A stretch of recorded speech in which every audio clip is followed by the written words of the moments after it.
নমস্কার বন্ধুরা, কিয়ান্স ব্লগে তোমাদের সবাইকে স্বাগত। আমি খুব ভালো আছি, আশা করি তোমরা সবাই খুব ভালো আছো। আজ মঙ্গলবার, সংসারের সব কাজ সারি হঠাৎ করে প্ল্যান হতে আমরা 4 বান্ধবী মিলে চলে গেলাম একটু ঘুরতে। কোনো প্ল্যান না থাকায় আমি আর ছেলে তাড়াহুড়ো করে রেডি হয়ে অটোতে উঠে পড়লাম।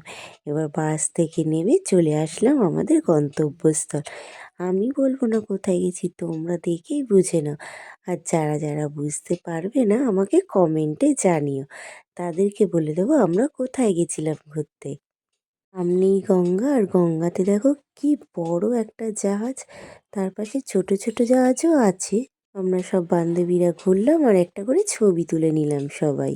ছবি তোলা হলো, ঘোরা হলো, আস্তে আস্তে রাত হয়ে গেছে, এবার বাড়ি চলে যেতে হবে। তোমাদেরকে একটা জিনিস দেখি, এই ছেলেটা কি সুন্দর ওই যে পায়ে লাগিয়ে করছে, যদিও বা আমি নামটা ঠিক জানি না, তবে এদের এইগুলো চালাতে ভয় লাগে না? আমার কিন্তু খুব ভয় লাগে দেখি। এবার বাড়ি চলে যেতে হবে, আস্তে আস্তে বেরিয়ে যাব। তোমাদেরকে একটা জিনিস দেখো, এই যে সামনে যেই লঞ্চটা দেখছো না, কাল মনে হয় লঞ্চটাতে কোনো প্রোগ্রাম আছে, তাই দেখছি আজকে বেলুন দিয়ে সাজাচ্ছে।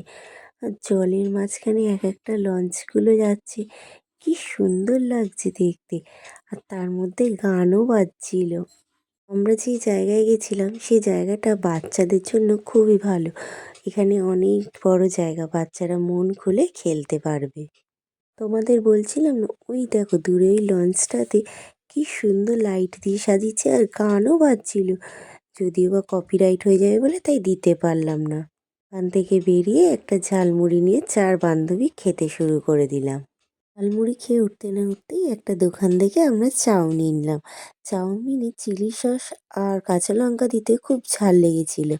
তো খেয়ে উঠতে না উঠতেই একটা দোকান দেখে আমরা 4টে গজা কিনে নিলাম।